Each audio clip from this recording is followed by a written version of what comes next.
My friends, we stand at the precipice.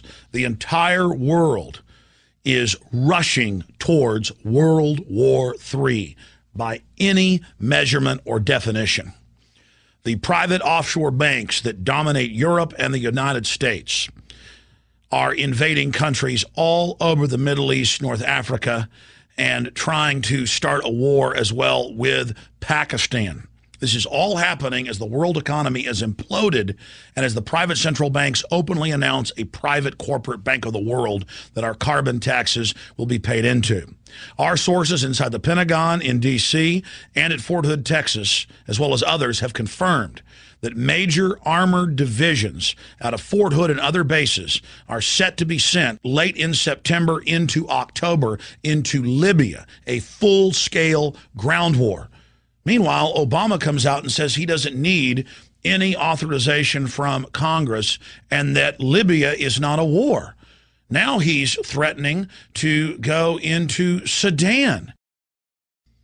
They've got warships off the coast of Syria, and our media and senators are openly calling for war. The Russians are threatening to respond. Now the CIA has expanded drone attacks in Yemen, and that government, a supposed ally, is toppled. The former darling of the establishment, Hosni Mubarak, the 31-year dictator of Egypt, was overthrown by a U.S., British/Europe-backed military coup, and citizens are being arrested en masse. No protest is allowed. This is amazing. Al-Qaeda-backed forces in the east of Libya are now being augmented by U.S. and British special forces. But it doesn't stop there. Pakistan, months ago, told the United States, stop your thousands of drone attacks. Our country doesn't care. It's going forward with a supposed ally, driving them into the hands of China and Russia. U.S. warships have entered the Black Sea. Russia is saying that this appears to be a provocation. China and Russia are warning that wider conflicts could erupt from this.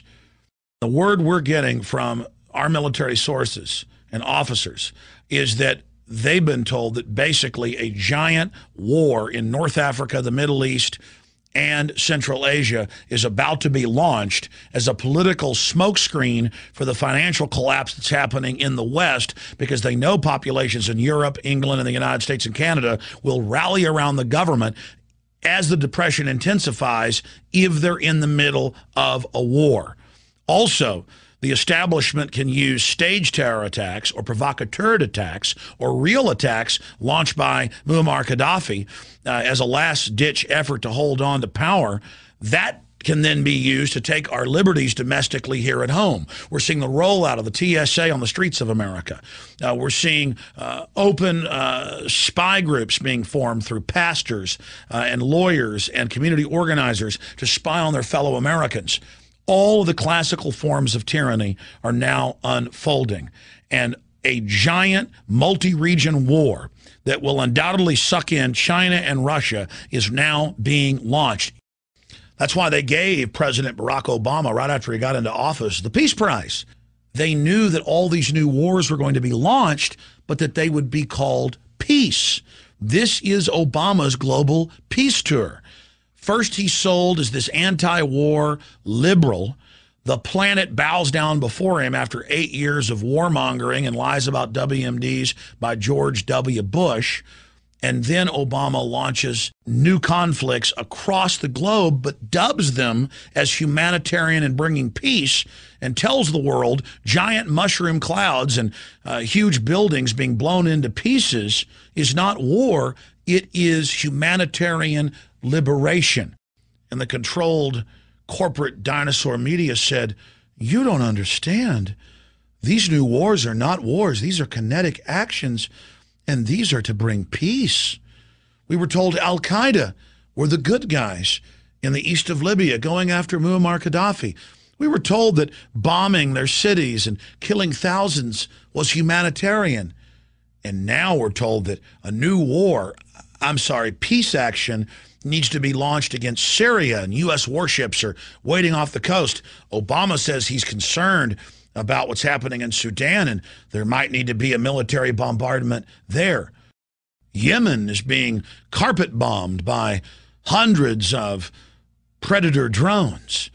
And the media says, look at our peacemaker. Look at our king. Look at him.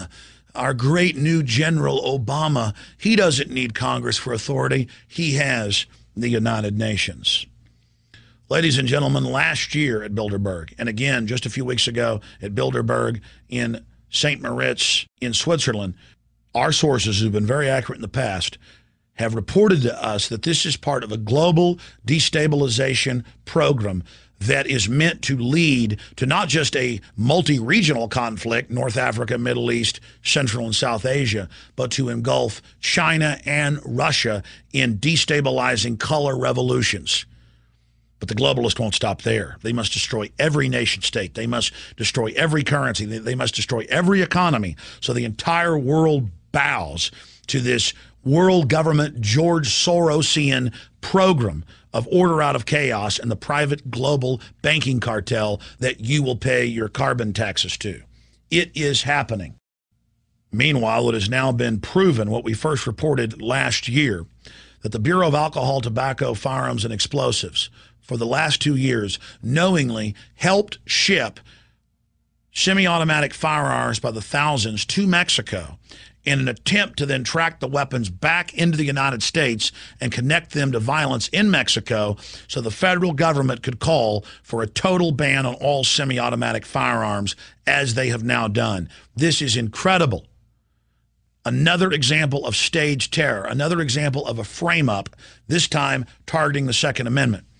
And CNN, the Houston Chronicle, you name it, has now reported on the fact that over 28,000 people have been killed in Mexico in the last 2 years, that the Southwest in the United States is now more dangerous than the worst areas of Eastern Europe for kidnapping. Mass graves have been found all over Mexico and on the Texas and California-Nevada border with dead children. It's now been confirmed that Western-trained, U.S.-trained Los Zetas pull over buses full of Mexican civilians, men, women, and children, rape the women and kill them, kill the old people, and take the teenagers and have them fight to the death in gladiatorial games, a form of trauma-based mind control. They then take the winners and train them as assassins. So understand, more people are dying a year on the Texas-Mexico border than died each year in Vietnam. A true war is going on. A completely collapsed society, a failed state, expanding into the United States, and it's not even on the radar. The media barely reports it. They've got their own giant armored vehicles. It's a full-on war financed by the criminal megabanks that are on record laundering more than $376 billion in just the last few years, are waging a war of drug consolidation, knocking out their competition in Mexico as the Latin American drugs are fed through southern North America. World War III is here. The whole world is going into crises. The domestic police state is unfolding against the people of our republic. We must take back Washington. We must take back our states. We must identify the fact that offshore private corporations have now hijacked our government and are using it as an instrument of global destabilization to bring in their world government on the ashes of our once free society. All of you Democrats that loved rebuking Bush for war, I certainly rebuked it as a constitutionalist, but all of you that thought it was trendy to be anti-war, now is the time to understand that we are at a serious crossroads and that Bush was only laying the groundwork for the next puppet that would come, Obama. Obama, the man of peace, the man of desolation, death, and destruction. This war that is about to engulf the world will be one of the most destructive, if not the most destructive in human history, and could lead to thermonuclear war. Please warn everyone you know. World War III is now upon us. Ask yourselves, what are you doing in this time of great challenge? What are you doing to unlock minds? Go to Infowars.com and PrisonPlanet.tv for the latest headlines and cutting-edge information.